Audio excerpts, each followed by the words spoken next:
이 시간 우리의 온 마음과 정성을 다해 2022년 7월 셋째 주 주일 예배를 하나님께 드리겠습니다. 다 같이 찬송가 8장 찬양 드리겠습니다.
교동문 27번 시편 51편 말씀입니다. 저와 여러분이 한 절씩 교독하겠습니다.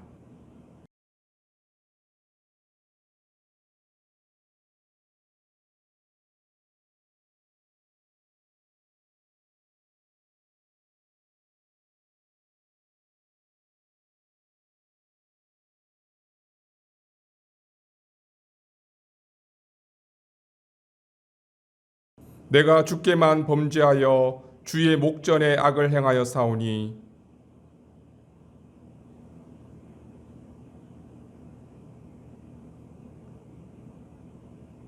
내가 죄악 중에서 출생하였으며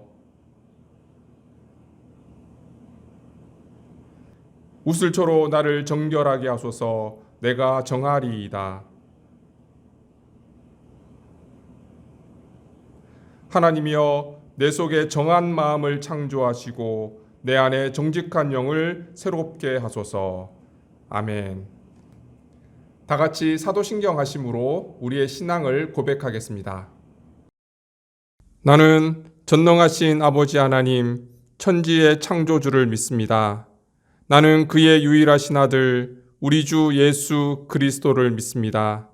그는 성령으로 잉태되어 동정녀 마리아에게서 나시고 본디오 빌라도에게 고난을 받아 십자가에 못 박혀 죽으시고 장사된 지 사흘 만에 죽은 자 가운데서 다시 살아나셨으며 하늘에 오르시어 전능하신 아버지 하나님 우편에 앉아 계시다가 거기로부터 살아있는 자와 죽은 자를 심판하러 오십니다.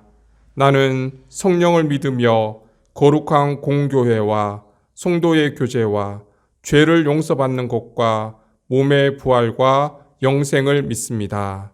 아멘. 찬송가 250장 함께 찬양 드리겠습니다.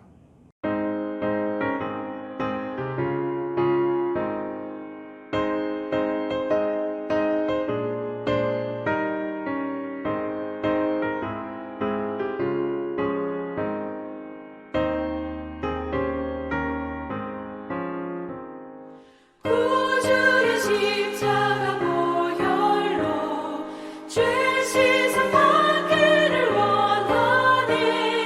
내 죄를 씻으신 주 이름 찬송합시다. 찬송합시다. 찬송합시다. 내 죄를 씻으신 주 이름 찬송합시다. 죄악을 속하여 주신 주 내 속에 들어와 계시네. 십자가 앞에서 주 이름 찬송합시다. 찬송합시다. 찬송합시다. 내 죄를 씻으신 주 이름 찬송합시다. 주 앞에 흐르는 생명수 날 씻어 정하게 하시네. 내 기쁨 정성을 다하여 찬송합시다. 찬송합시다. 찬송합시다. 내 죄를 씻으신 주 이름 찬송합시다. 내 주께 회개한 영혼은 생명수 가운데 젖었네. 흠없고 순전한 주 이름 찬송합시다. 찬송합시다. 찬송합시다. 내 죄를 씻으신 주 이름 찬송합시다.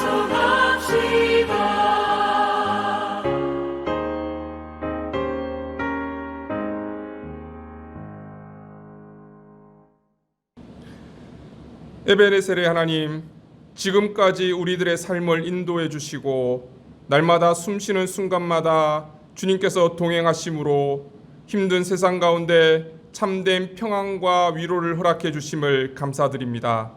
주님의 은혜 가운데 한 주간의 삶을 살게 하시고 오늘 거룩한 주일을 맞아 기쁨으로 하나님을 예배하며 하나님의 보좌 앞으로 나아갑니다. 온 마음과 정성을 다해 드리는 우리의 예배를 기쁘게 받아주시고 은혜를 사모하는 모든 성도들에게 진리의 말씀과 하늘의 평안으로 충만하게 채워 주옵소서. 긍휼이 한이 없으신 주님, 세상 가운데 소망 없이 살아가던 우리들을 십자가의 은혜로 구원해 주시고 하나님 나라의 유업을 선물로 주셨지만 이 은혜와 감격을 잊고 감사보다는 불평이 앞섰던 우리들의 모습을 용서하시고 구원받은 성도답게 하나님의 자녀답게 바르고 온전한 믿음을 지키며 주님의 기쁨이 되는 삶이 되게 하여 주옵소서. 사랑하는 믿음의 공동체를 위해 기도합니다. 주님께서 약속하신 성령이 충만한 교회가 되기를 원합니다. 주님께서 말씀하시고 가르치신 것을 날마다 기억하며 그 말씀에 순종하는 교회가 되게 하시고 그리스도의 충만한 은혜와 사랑과 생명이 넘쳐나는 교회가 되게 하여 주옵소서. 서로를 위해 기도하고 서로 사랑하며 섬기게 하시고 이 땅 가운데 하나님 나라를 이루어가며 빛과 소금의 사명을 감당하는 교회가 되게 하여 주옵소서. 우리가 함께 기도하고 있는 인도 지역 교회와 열악한 상황에 놓여 있는 선교사님들을 지켜주시고 약할 때 강함 되시는 주님의 능력이 함께 하셔서 어려운 시간들을 믿음으로 잘 이겨나갈 수 있도록 도와주옵소서. 모든 말씀 예수님의 이름으로 기도드립니다. 아멘.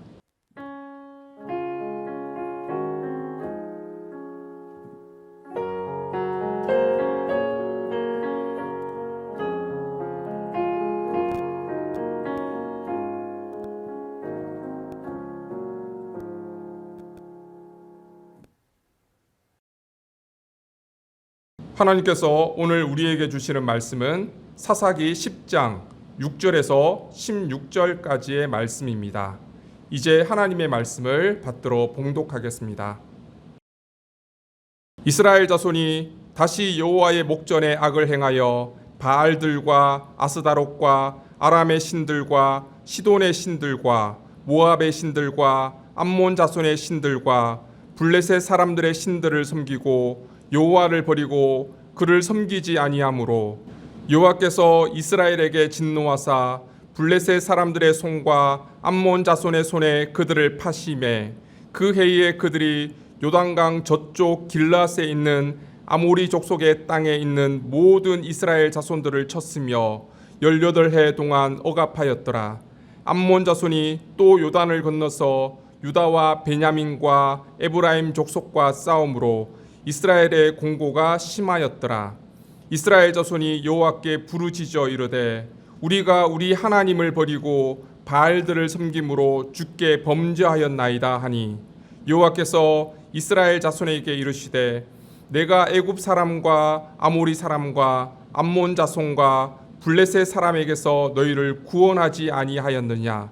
또 시돈 사람과 아말렉 사람과 마온 사람이 너희를 압제할 때에 너희가 내게 부르짖음으로 내가 너희를 그들의 손에서 구원하였거늘 너희가 나를 버리고 다른 신들을 섬기니 그러므로 내가 다시는 너희를 구원하지 아니하리라. 가서 너희가 택한 신들에게 부르짖어 너희의 환난 때에 그들이 너희를 구원하게 하라 하신지라. 이스라엘 자손이 여호와께 여쭈되 우리가 범죄하여 사오니 주께서 보시기에 좋은 대로 우리에게 행하시려니와 오직 주께 구하옵나니 오늘 우리를 건져내옵소서 하고 자기 가운데에서 이방 신들을 제하여 버리고 여호와를 섬기매 여호와께서 이스라엘의 공고로 말미암아 마음에 근심하시니라. 이것은 하나님의 말씀입니다. 아멘.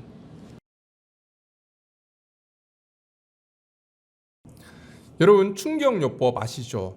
환자에게 급격한 충격을 줌으로써 치료 효과를 얻는 것인데요. 예를 들면 우울증, 조현병 등과 같이 정신질환을 치료하는데 사용하는 전기충격요법이 있습니다. 전기충격요법, 그러니까 어감이 굉장히 무섭잖아요. 예전에 고문실에서 전기고문하고 막 이런 이제 이미지가 떠오릅니다. 그래서 정식 의학적 명칭은 전기경련요법, 그렇게 부른다고 합니다. 요즘은 약물 치료를 많이 사용해서 잘 사용하지는 않지만 의외로 전기충격요법이 의학적 효과가 높다고 알려져 있습니다. 특히 우울증을 치료하는데 항우울제를 쓰는 것보다 훨씬 더 안정적이고 치료 효과도 크다, 그렇게 과학자들이 말하고 있습니다. 그래서 우리도 가끔 충격요법이라는 것을 사용할 때가 있잖아요. 얼마 전 뉴스에서 화제가 되었던 구청장 아들 사건 기억하시죠? 중학생 아들이었는데 매일같이 친구들과 어울려 놀다가 11시, 12시 그제서야 집에 들어오는 거예요. 부모님이 너무 화가 나신 거죠. 아무리 일찍 들어오라 이야기를 해도 말을 듣지 않습니다. 그래서 부모님들이 충격요법을 쓴 거예요. 요즘은 다 이제 집 현관문이 번호키로 되어 있잖아요. 그래서 현관문 비밀번호를 바꿔버리고 아들의 전화를 안 받았어요. 그 늦은 밤에 이 친구가 갈 데가 없으니까 얼마나 놀랐겠어요. 보통 이 정도 되면 정말 죄송합니다, 다시는 늦지 않겠습니다, 한 번만 용서해 주십시오, 그렇게 싹싹 빌어야 되는데 이 친구가 보통이 아니었던 거예요. 그래서 현관문을 열어주지 않는다고 부모를 아동학대로 경찰에 신고해 버린 거예요. 이 친구가 더 강력한 충격요법을 쓴 거죠. 그 밤에 경찰들이 오고 그 다음날 뉴스에 나고 부모들이 엄청난 충격을 받았을 거예요. 아마 이 부모들은 더 이상 이 아들을 혼낼 수 없었을 거예요. 혼내면 또 신고할 거니까. 뭐든 한 번이 어렵지 두 번, 세 번 하는 것은 어렵지 않습니다. 게다가 학교에서 또 그렇게 하라고 교육을 하고 있어요. 그래서 부모가 함부로 자녀를 혼낼 수도 없는 그런 시대가 되어가고 있습니다. 이 사건을 접한 많은 부모들이 엄청난 충격을 받았다고 하죠.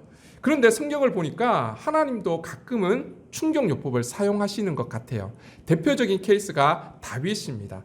다윗이 밧세바를 간음한 이후에 하나님께서 나단 선지자를 다윗에게 보냅니다. 나단 선지자가 다윗에게 이런 얘기를 합니다. 왕이여, 우리 마을에 두 사람이 살고 있는데 한 사람은 양과 소가 엄청나게 많은 부자고요. 한 사람은 전 재산이 암양 한 마리뿐인 가난한 사람인데 그 양이 얼마나 소중한지 그 양과 함께 먹고 마시고 자고 가족처럼 그 양을 대하는 사람이었습니다. 그런데 어느 날 부잣집에 손님이 찾아왔는데 부자가 자기 양을 잡아서 손님 대접하기에 아까우니까 이 가난한 사람들의 양을 빼앗아서 그것을 가지고 손님을 대접했다고 합니다. 이 얘기를 듣고 있던 다윗이 분노를 하셔. 그래서 사무엘하 12장 5절 6절 말씀에 보면 이렇게 기록되어 있습니다. 다윗이 그 사람으로 말미암아 노하여 나단에게 이르되 여호와의 살아계심을 두고 맹세하노니 이 일을 행한 그 사람은 마땅히 죽을 자라. 그가 불쌍히 여기지 아니하고 이런 일을 행하였으니 그 양 새끼를 네 배나 갚아 주어야 하리라 한지라. 그때 나단이 이렇게 말합니다. 그 사람이 바로 당신입니다. 하나님께서 말씀하시기를 어찌하여 내가 여호와의 말씀을 업신여기고 나보기에 악을 행하였느냐. 내가 칼로 햇사람 우리아를 치되 암몬 자손의 칼로 죽이고 그의 아내를 빼앗아 내 아내로 삼았도다. 이제 내가 나를 업신여기고 햇사람 우리아의 아내를 빼앗아 내 아내로 삼았은즉 칼이 내 집에서 영원토록 떠나지 아니하리라. 다윗이 엄청나게 충격받고 그 자리에 엎드려서 죄를 고백하고 회개했던 사건이 있습니다. 오늘 본문에서도 하나님께서 충격요법을 사용하시는데요. 그 강도가 매우 셉니다. 우리 13절 말씀 같이 한번 읽어보겠습니다. 너희가 나를 버리고 다른 신들을 섬기니 그러므로 내가 다시는 너희를 구원하지 아니하리라. 이스라엘이 범죄할 때마다 끊임없이 참고 기다리시고 인내하시고 용서하시던 하나님의 모습을 생각하면 오늘의 말씀은 굉장히 충격적입니다. 다시는 너희를 구원하지 않겠다. 하나님께서 왜 이렇게 충격적인 말씀을 하셨을까요? 그 이유가 6절에 나옵니다. 우리 6절 말씀을 같이 한번 읽어보겠습니다. 이스라엘 자손이 다시 여호와의 목전에 악을 행하여 바알들과 아스다롯과 아람의 신들과 시돈의 신들과 모압의 신들과 암몬 자손의 신들과 블레셋 사람들의 신들을 섬기고 여호와를 버리고 그를 섬기지 아니하므로. 제일 먼저 눈에 들어오는 단어가 다시 야샤프라는 단어입니다. 야샤프는 더하다, 증가하다는 의미를 가지고 있어요. 즉 단순한 반복이 아니라 증가하는 반복을 의미하는 거예요. 과거의 죄악을 단순히 반복하는 정도가 아니라 과거보다 훨씬 더 악한 범죄를 저지르고 있다는 거예요. 죄악이 어떻게 더 악해지고 있습니까? 이스라엘의 죄악이 얼마나 심각한지 그들이 섬긴 우상의 목록을 일일이 나열하면서 보여주고 있습니다. 바알들과 아스다롯과 아람의 신들과 또 시돈의 신들과 모압의 신들과 암몬 자손의 신들과 블레셋 사람들의 신들을 섬기고 7 이방의 신들이 등장합니다. 7은 완전수잖아요. 우상을 섬기는 것이 그 땅에 가득했다는 것을 보여주고 있는 거예요. 이전에는 하나님도 섬기고 우상도 섬기고 그런 혼합주의적인 성격을 가지고 있었다면 이제는 완전히 우상만 가득한 땅이 되었다는 거예요. 6절 마지막에 이 상황에 대해서 이렇게 정리를 합니다. 여호와를 버리고 그를 섬기지 아니하므로. 이스라엘이 하나님을 버리고 하나님을 섬기지 않았다, 그렇게 선포하고 있습니다. 여러분, 하나님께서 이스라엘 백성들을 출애굽시키고 약속의 땅을 주신 이유가 무엇입니까? 출애굽기 8장 20절 말씀이에요. 여호와께서 모세에게 이르시되 아침에 일찍 일어나 바로 앞에 서라. 그가 물 있는 곳으로 나오리니 그에게 이르기를 여호와께서 이와 같이 말씀하시기를 내 백성을 보내라. 그러면 그들이 나를 섬길 것이니라. 하나님을 섬기기 위해서입니다. 그런데 약속의 땅에 들어온 지금 그들의 모습은 어떻습니까? 여호와를 버리고 그를 섬기지 않았다. 다시 말하면 약속의 땅에 들어온 목적을 상실했다는 거예요. 그들이 존재해야 할 이유가 없어졌다는 거예요. 이것이 우상 숭배의 모습입니다. 그래서 여호수아가 사사 시대가 시작되기 전에 이스라엘 백성들에게 신신당부했던 내용이 있습니다. 여호수아 24장 14절 말씀이에요. 같이 한번 읽어보겠습니다. 그러므로 이제는 여호와를 경외하며 온전함과 진실함으로 그를 섬기라. 너희의 조상들이 강 저쪽과 애굽에 섬기던 신들을 치워버리고 여호와만 섬기라. 약속의 땅에서는 하나님도 섬기고 우상도 섬기고 그렇게 할 수 없다는 거예요. 하나님을 섬기든지 우상을 섬기든지 오늘 지금 당장 선택하라는 거예요. 그러면서 하는 말이 나와 내 집은 여호와를 섬기겠노라. 왜 이런 이야기 있잖아요. 회사에서 회식을 하러 갔는데 좋은 중식당에 갔어요. 그때 사장님이 하시는 말씀이 있죠. 마음대로 원하는 거 다 시켜도 돼? 난 짜장. 무슨 의미예요? 너희들 짜장면보다 비싼 거 시키면 알지? 내가 다 지켜보고 있어? 이런 느낌 있잖아요. 저는 여호수아의 이 말이 무시무시한 협박처럼 들려요. 너 하나님 섬기지 않겠다면 어떻게 되는지 알지? 너희들이 우상을 선택하는 순간 나와 적이 되는 거야. 내가 너희를 다 쓸어버릴 거야. 그러니까 백성들이 깜짝 놀라서 뭐라고 대답합니까? 16절 말씀입니다. 백성들이 대답하여 이르되 우리가 결단코 여호와를 버리고 다른 신들을 섬기기를 하지 아니하오리니. 그렇게 하나님만 섬기겠다 다짐하고 약속했지만 결국 그들은 하나님을 버리고 하나님을 섬기지 않았습니다. 왜 이런 일이 일어났을까요? 지난주 말씀처럼 평화의 시대에 평범한 일상의 삶을 제대로 살지 못했기 때문입니다. 아비멜렉의 무자비한 3년의 폭정 뒤에 돌라와 야일의 시대를 합하면 45년 동안이나 평화의 시대를 누리게 되었습니다. 그 45년 동안 평화의 시대 그들이 무엇을 해야 했을까요? 모세가 죽기 전까지 계속해서 강조했던 말씀이 있습니다. 신명기 31장 13절 말씀입니다. 같이 한번 읽어보겠습니다. 또 너희가 요단을 건너가서 차지할 땅에 거주할 동안에 이 말씀을 알지 못하는 그들의 자녀에게 듣고 내 하나님 여호와 경외하기를 배우게 할지니라. 끊임없이 믿음의 자녀들에게 하나님의 말씀을 가르치고 하나님을 경외하는 법을 가르쳐야 한다는 거예요. 믿음의 항해는 당대에서 끝이 나는 것이 아니라 주님 오실 때까지 계속 되어져야 합니다. 그래서 끊임없이 믿음의 세대를 양육하고 그들이 올바른 방향으로 나아갈 수 있도록 가르쳐야 한다는 거예요. 그런데 바다가 잔잔하다고 선장이 키를 놓고 있으면 어떻게 될까요? 방향을 잃은 배는 표류할 수밖에 없습니다. 이 모습이 오늘 본문의 이스라엘의 모습이고 오늘 우리의 모습이 아니겠습니까? 오늘날 대한민국이 어디로 가고 있는지 아십니까? 요즘 문제가 되고 있는 학생 인권 조례에 대해서 들어보신 적 있습니까? 학생 인권 이름이야 굉장히 좋죠. 그런데 그 내용을 보면 이렇게 되어 있습니다. 학생 인권 조례 5조 1항입니다.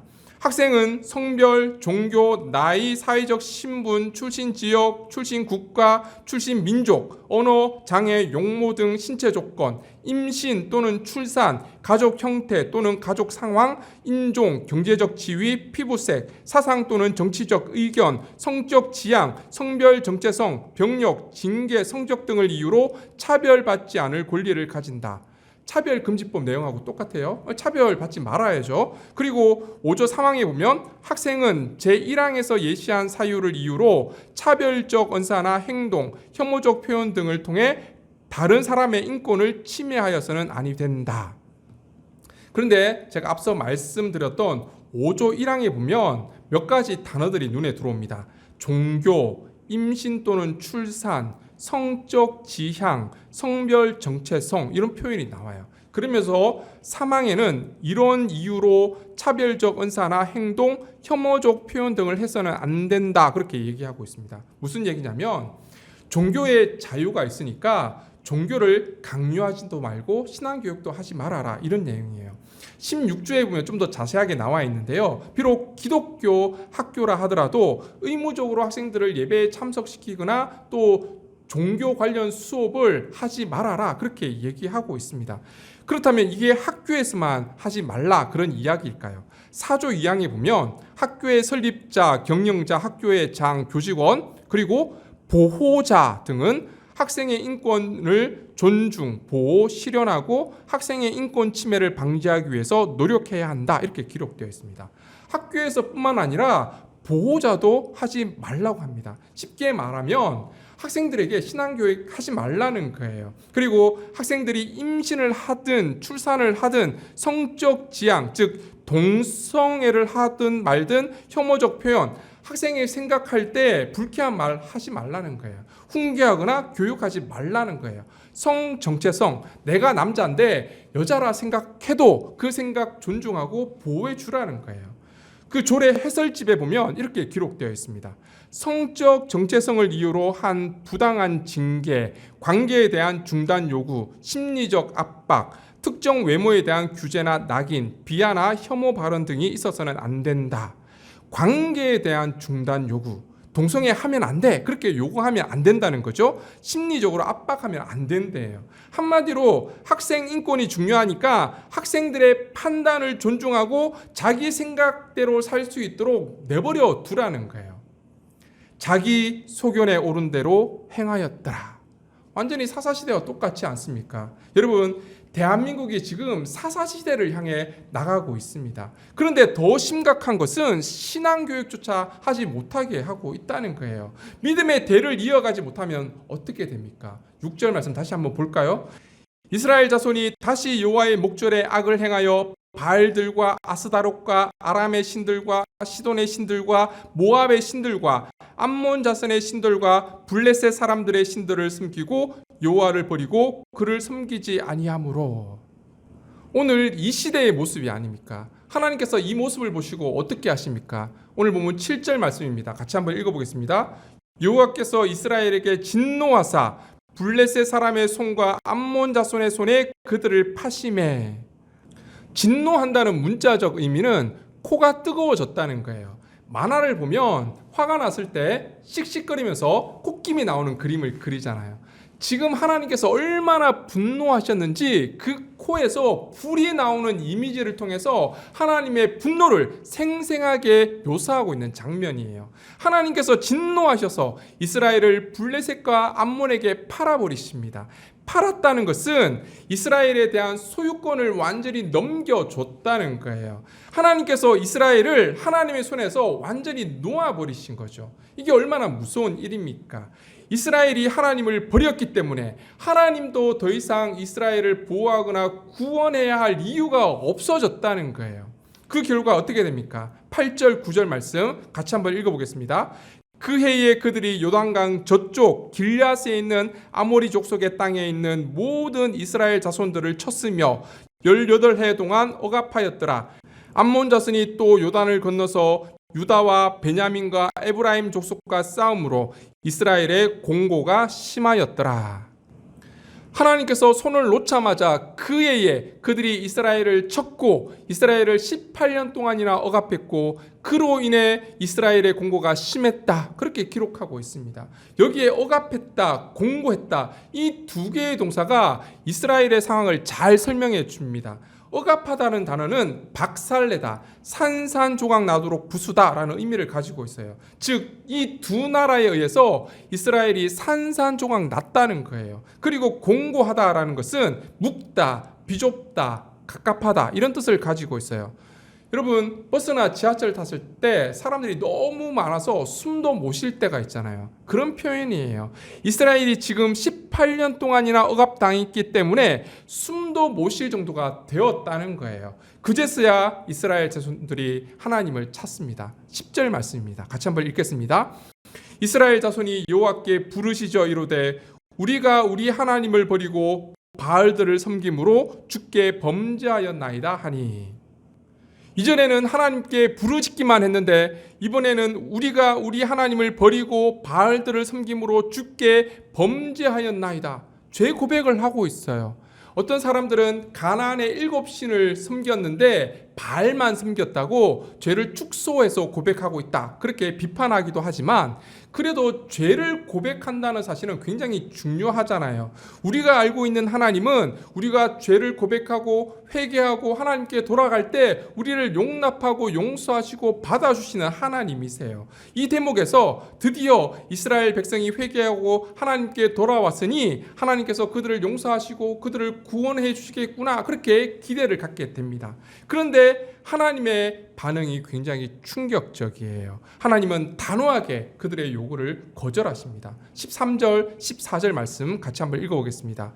너희가 나를 버리고 다른 신들을 섬기니 그러므로 내가 다시는 너희를 구원하지 아니하리라. 가서 너희가 택한 신들에게 부르시죠. 너희의 환난 때에 그들이 너희를 구원하게 하라 하신지라.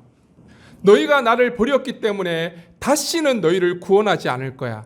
너희가 섬기는 신들이나 찾아가 봐. 이제는 하나님께서 더 이상 이스라엘을 돌보지 않겠다는 선언입니다. 여러분, 이 선언이 어떻게 들리십니까? 하나님께서 정말 이스라엘을 포기했다는 말씀으로 들리십니까? 저는 아직도 이스라엘을 포기하지 못하시는 하나님의 마음이 느껴집니다. 마치 충격요법을 사용하시는 것 같아요. 왜 충격요법을 사용합니까? 이스라엘을 버리는 것이 너무나 당연하고 마땅한 일이지만 도저히 포기가 되지 않으니까, 아직도 여전히 사랑하고 있으니까 충격요법이라도 사용하시는 거예요. 그 하나님의 마음이 다음 구절에 잘 나타나 있습니다. 15절, 16절 말씀 같이 한번 읽어보겠습니다. 이스라엘 자손이 여호와께 여쭈되 우리가 범죄하여 사오니 주께서 보시기에 좋은 대로 우리에게 행하시려니와 오직 주께 구하옵나니 오늘 우리를 건져내옵소서 하고 자기 가운데에서 이방 신들을 제하여 버리고 여호와를 섬김에 여호와께서 이스라엘의 공고로 말미암아 마음에 근심하시니라. 하나님의 충격요법이 통했는지 이스라엘 백성들의 태도가 완전히 달라집니다. 우리가 범죄했습니다라는 죄의 고백에서 끝나지 않고 자기 가운데서 이방신들을 제거했다고 합니다. 자기 가운데서는 사람의 중심, 마음의 중심을 나타내는 표현이에요. 즉 형식적으로 우상만 제거한 것이 아니라 그들 마음 중심에 자리 잡고 있었던 우상을 완전히 제거했다는 의미예요. 그러자 하나님께서 어떻게 반응하십니까? 여호와께서 이스라엘의 공고로 말미암아 마음에 근심하시니라. 이 구절을 직역하면 이렇습니다. 그러자 이스라엘이 겪는 고통으로 인해 하나님의 영, 생명이 줄어들었다. 하나님의 삶의 질이 감소했다. 이런 의미예요. 하나님은 이스라엘이 받는 고통 때문에 하나님의 생명이 줄어드는 듯한 그런 고통을 느끼셨다는 거예요. 내가 다시는 너희를 구원하지 않겠다, 그렇게 말씀하고 계시지만 사실은 이스라엘의 범죄 때문에, 그들의 고통 때문에 하나님께서 너무 괴로우신 거예요. 다시 말하면 하나님께서 이스라엘 백성들을 너무 사랑한 나머지 그들을 포기하지 못하고 계속해서 고통을 감내하고 계셨다는 거예요. 여러분, 이 하나님의 사랑이 느껴지십니까? 이 하나님의 사랑이 결국 십자가를 통해서 나타나셨습니다. 사랑하는 성도 여러분, 근심하시는 하나님, 오늘도 우리의 죄악 때문에, 우리의 범죄 때문에, 세상의 가치를 쫓는 우상 숭배 때문에 여전히 가슴 아파하시면서도 끝까지 우리를 포기하지 못하시는 그 하나님의 사랑을 깨달을 수 있기를 바랍니다. 그 사랑 앞에 우리의 삶을 헌신하며 잔잔한 바다 가운데서도, 풍랑이 있는 바다 가운데서도 오직 주님만 바라보고 끝까지 믿음의 항해를 감당해 나갈 수 있는 저와 여러분이 되시기를 주님의 이름으로 축원합니다. 기도드리겠습니다. 존귀하신 하나님, 자기 소견에 옳은 대로 행하며 이방의 온갖 우상을 섬기고 하나님을 저버린 사사시대가 바로 오늘 우리의 시대임을 보게 됩니다. 오늘 우리의 모습 때문에 근심하시는 하나님의 아픈 사랑을 깨닫게 하셔서 우리 마음 중심에 자리 잡고 있는 모든 우상들을 제거하게 하시고 믿음의 대를 이어가며 이 땅 가운데 하나님의 통치를 이루어갈 수 있는 우리 모두가 되게 축복하여 주옵소서. 모든 말씀 예수님의 이름으로 기도드립니다. 아멘.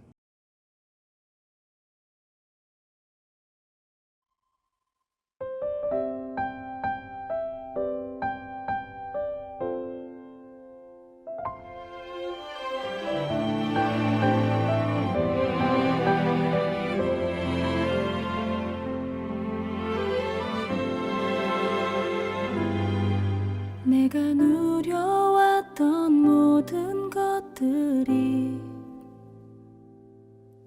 내가 지나왔던 모든 시간이, 내가 걸어왔던 모든 순간이 당연한 것 아니라 은혜였어. 아침 해가 뜨고 저녁에 노을, 봄의 꽃향기와 가을의 열매, 변하는 계절의 모든 순간이 당연한 것 아니라 은혜였어. 모든 것이 은혜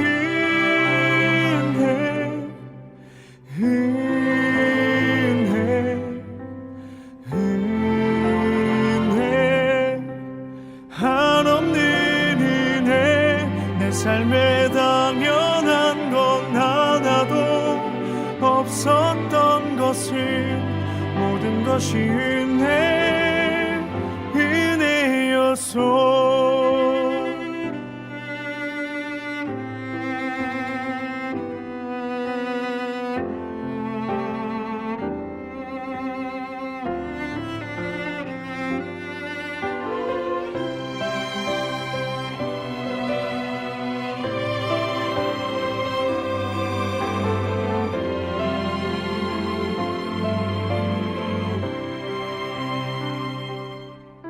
내가 이 땅에 태어나 사는 것,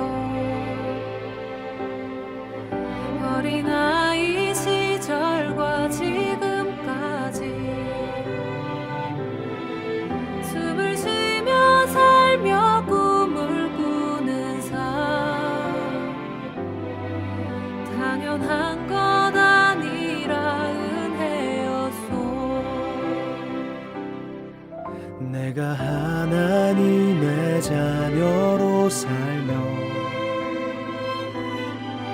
오늘 찬양하고 예배하는 삶, 복음을 전할 수 있는 축복이 당연한 것 아니라 은혜였어. 모든 것이 은혜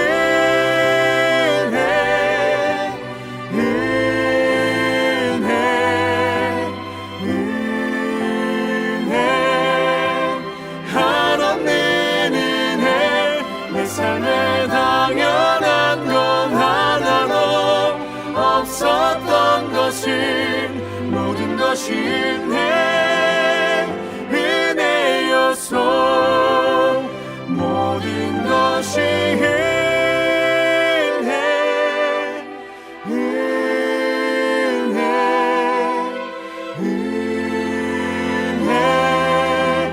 한없는 은혜. 내 삶에 당연한 건 하나도 없었던 것을 모든 것이 은혜였어.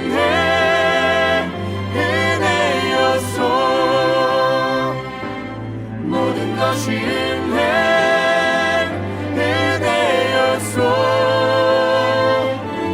모든 것이 은혜였어.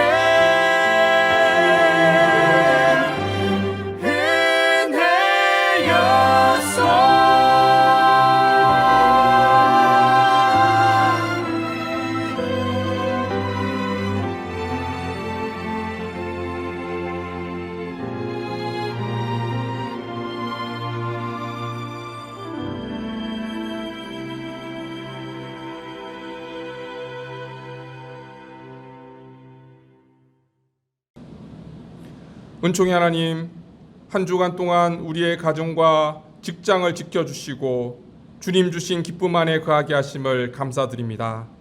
날마다 하나님 말씀 가운데 거하게 하시고 그리스도인으로서 하나님 앞에 부끄럽지 않는 삶을 살게 하시며 살든지 죽든지 그리스도가 존귀하게 되는 삶을 살아갈 수 있도록 은혜를 내려 주옵소서. 신앙이 깊어짐에 따라 더욱 낮아지고 겸손한 마음으로 살아가게 하시고 힘들고 어려운 상황 속에서 주님만 의지하며 목자 대신 하나님의 인도하심을 따라 살아가게 하여 주옵소서. 우리에게 구원의 은총을 베풀어 주시고 날마다 일용할 양식을 허락하여 주심에 감사하며 이 시간 정성껏 준비한 예물을 하나님께 올려드립니다. 우리의 삶의 모든 것이 하나님의 것임을 믿음으로 고백하며 드리는 이 예물을 주님 기뻐 받아주시고 하늘나라 영광 삼아 주옵소서. 예물과 예물 드린 손길을 축복하시고 이 예물이 세상에 흘러갈 때에 주님의 몸된 교회를 세우고 이웃을 섬기며 생명을 살리는 귀한 하나님 나라 사역을 위해 아름답게 사용될 수 있도록 축복하여 주옵소서. 사랑하는 주님의 백성들을 축복해 주시고 어디에 있든지 임마누엘 하나님과 늘 동행하게 하시며 시냇가에 심은 나무처럼 풍성한 열매로 하나님께 기쁨 드리는 삶이 되게 하여 주옵소서. 믿음의 자녀들의 앞길을 친히 인도하시고 학업 가운데 있는 자녀들에게 지혜와 명철을 허락해 주셔서 믿음 안에서 자신의 미래를 잘 준비해 나갈 수 있도록 은혜 내려 주옵소서. 육체적 질병 가운데 있는 성도들에게 치유와 회복의 은혜를 더하여 주옵소서. 모든 말씀 예수님의 이름으로 기도드리며 이제는 생명의 주인 되신 우리 주 예수 그리스도의 은혜와 하나님 아버지의 무한하신 사랑하심과 성령님의 교통하심이 근심하시는 하나님의 사랑을 깨닫고 오직 주님만 바라보며 감사와 기쁨으로 사명 감당함으로 끝까지 믿음의 길을 걸어가고자 다짐하는 사랑하는 주님의 백성들 위해 이제로부터 영원토록 함께 하시기를 간절히 축원하옵나이다. 아멘.